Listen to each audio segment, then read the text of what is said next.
জানতে পেরে যে লকেট চট্টোপাধ্যায়কে আমন্ত্রণ জানানো হয়নি, কারণ লকেট চট্টোপাধ্যায় যে আমন্ত্রিত ছিলেন না এই খবরটা খোদ রাজ্য সভাপতির কাছে ছিল না। কারণ ওই দিনের পরে রাত্রিবেলা কিন্তু যেটা সূত্র মারফত দাবি যে শ্রমিক ভট্টাচার্য তিনি ফোন করেছিলেন প্রাক্তন সাংসদ লকেট চট্টোপাধ্যায়কে এবং তিনি আশ্চর্য হয়ে জানতে চান যে তিনি কেন সেদিন ছিলেন না। এরপরে কিন্তু লকেট চট্টোপাধ্যায় জানান যে তাকে সেদিন আমন্ত্রণই জানানো হয়নি। অর্থাৎ দেখো, প্রধানমন্ত্রীর সভাতে, যেটা সরকারি সভা, সেখানে কিন্তু পিএমও থেকে অর্থাৎ প্রধানমন্ত্রীর কার্যালয় থেকে চূড়ান্ত করতে হয় যে কারা কারা থাকবে কারা কারা থাকবে না, একদমই। এবং যেটা সরকারি অনুষ্ঠান হয়েছে মেট্রো, সেটা তো একেবারে রেল মন্ত্রক এবং পিএমওর হাতে সম্পূর্ণ নিয়ন্ত্রণ থাকে, এবং যে রাজনৈতিক সভাটি হয়েছে তার নিয়ন্ত্রণ কিন্তু বিজেপির দলের হাতে এবং পিএমওর হাতে। তার কারণ দলের রাজনৈতিক সভা হলো প্রধানমন্ত্রী যেহেতু এসপিজি ক্যাটাগরির সিকিউরিটি পান, ফলে তার প্রোটোকল কিন্তু দলের তরফে একটা নামের লিস্ট পিএমও কে পাঠাতে হয় যে কারা মঞ্চে উপস্থিত থাকবেন, কারা প্রথম সারি, কারা দ্বিতীয় সারি, কারা তৃতীয় সারিতে থাকবেন, কারা প্রধানমন্ত্রীর একদম কাছে যেতে পারবেন, কারা প্রধানমন্ত্রীকে ফুল দিয়ে সংবর্ধনা জানাবেন, কে উত্তরীয় পরাবেন, কে তাকে স্বাগত জানাবেন এবং কে তাকে এয়ারপোর্টে যাবেন রিসিভ করতে, কে যাবেন ছাড়তে। এই পুরো বিষয়টা কিন্তু দলের তরফে পিএমও কে জানাতে হয় অফিসিয়ালি চিঠি দিয়ে, এবং সেই চিঠি এসপিজির কাছে যায়, এসপিজি সেটাকে অ্যাপ্রুভ করে, তারপরে কিন্তু এসপিজি অ্যাপ্রুভড হওয়া অর্থাৎ অনুমোদন পাওয়া ব্যক্তিরাই মঞ্চে থাকার অনুমোদন পান। তিনি যদি রাজ্যের বিজেপি সভাপতিও হন, কিচ্ছু যায় আসে না যদি এসপিজি অনুমোদন না দেয়। একদমই ঠিক রাজেশ, তুমি যেই কথাটা বলছো আমাদের দর্শকরা হয়তো অনেকেই দেখেছেন একটা ভাইরাল ভিডিও যেখানে প্রধানমন্ত্রীর সঙ্গে সাক্ষাৎ, প্রধানমন্ত্রী আসছেন এবং সেখানে রাজনাথ সিং থেকে শুরু করে ক্যাবিনেট মিনিস্টাররা তারা দাঁড়িয়েছিলেন এবং প্রধানমন্ত্রী তাদেরকে নমস্কার করে তাদেরকে দেখে কিছুটা কুশল বিনিময় করে এগিয়ে যাচ্ছেন। রাজনাথ সিং এক স্টেপ বাড়িয়েছেন, সেই সময় তার যে এসপিজি, প্রধানমন্ত্রীর যে এসপিজি প্রোটেকশন রয়েছে, সেই এসপিজি কমান্ডো তারা নির্দেশ করলেন যে ওখান থেকে যাবেন না, আবার রাজনাথ সিং সেখানে পিছিয়ে গেলেন। এই ভিডিও কিন্তু সোশ্যাল মিডিয়ায় ভাইরাল। তো সুতরাং রাজেশ কিন্তু পুরোপুরি প্রোটোকলের জায়গাটা আপনাদের সামনে তুলে ধরার চেষ্টা করলো যে প্রধানমন্ত্রীর যে সভা বা প্রধানমন্ত্রীর কোনো কর্মসূচিতে কারা কারা উপস্থিত থাকতে পারবেন সেটা আগে থেকে পিএমওর কাছে খবর থাকতে হবে। এসপিজি বা প্রধানমন্ত্রীর নিরাপত্তা সেই মতন ভাবে সাজানো হবে, সেই রকম ভাবে সেটাকে অর্গানাইজ করা হবে, যেটা খুব গুরুত্বপূর্ণ। এবং এসপিজি কে যে পাঠানো হয় পিএমও থেকে, পিএমও কে পাঠায় কে দল অর্থাৎ সংগঠন, অর্থাৎ রাজ্য নেতৃত্বের তরফে কিন্তু এই লিস্ট কারা কারা থাকবেন সেটা লকেট চট্টোপাধ্যায় বাদ দিয়ে যে লিস্ট পাঠানো হয়েছিল সেটা কিন্তু দলই পাঠিয়েছিল। অর্থাৎ দলের কেউ জানতেন না এটা কিন্তু সঠিক বলা যাবে না, কারণ সেই লিস্টটি কিন্তু পাঠানো হয়েছিল এবং লকেট চট্টোপাধ্যায় যে নিমন্ত্রিত ছিলেন না, ফলে এটা দল অস্বীকার করতে কোনোভাবে পারার কথা নয়। ফলে এই অদৃশ্য হাতের দিকেই না, এখানে একটা প্রশ্ন উঠে যায় যে রাজ্য সভাপতি যেখানে খোদ জানেন না, তাহলে কি এই অদৃশ্য হাত, যেটা ভারতী ঘোষ খুব মানে ন্যায্যত এই প্রশ্নটা তুলেছেন যে রাজ্য সভাপতি জানতে পারছেন না অথচ তারা আমন্ত্রণ পাচ্ছেন না, তাহলে কারা এই অদৃশ্য হাত?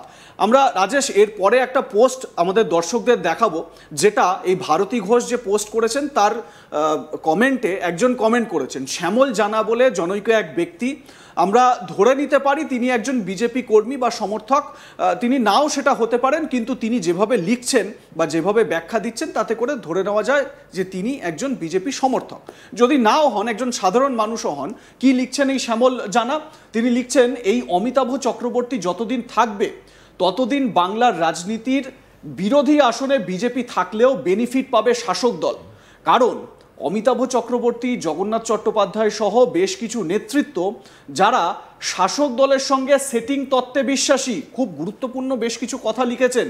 এবং আমি বলে রাখি এই কথাগুলো আজ তাক বাংলার কথা নয়, এই কথাগুলো ভারতী ঘোষ যে পোস্ট করেছেন তার প্রত্যুত্তরে একজন কমেন্ট করেছেন শ্যামল জানা, তিনি এই কথাগুলো লিখছেন। তিনি লিখছেন, রাস্তায় যতই আন্দোলন করুক না কেন শুভেন্দু অধিকারী, এই আন্দোলন মাঠে মারা যাবে এই সব অপদার্থ। তারপরে তিনি বলেছেন, সেটা আমি আর বললাম না, ব্যাপারটা ঠিক দাঁড়াবে না। যাই হোক, তিনি অমিতাভ চক্রবর্তীর নাম নিয়েছেন এবং জগন্নাথ চট্টোপাধ্যায়ের নাম নিয়েছেন।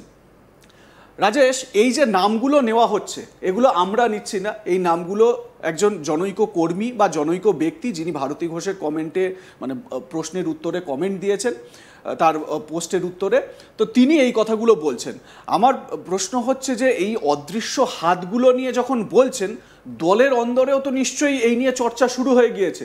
এই অদৃশ্য হাত কারা কারা এইরকমভাবে অঙ্গুলি হেলন করছে, যে যেখানে রাজ্য সভাপতি পর্যন্ত জানেন না যে প্রধানমন্ত্রীর সভায় কারা কারা উপস্থিত থাকবেন এবং থাকবেন না। গুরুত্বপূর্ণ একটা বিষয় হচ্ছে লকেট চট্টোপাধ্যায় বিজেপির রাজ্য সম্পাদক মণ্ডলীর একজন মেম্বার, তিনি একজন রাজ্য সম্পাদক, তার উপস্থিত থাকা তো একটা প্রোটোকলের মধ্যেই পড়ে, কিন্তু তাকে উপস্থিত রাখা হয়নি। মানে এটাও কিন্তু জোর চর্চার বিষয় 26-এর ভোটের আগে বিজেপির অন্দরে।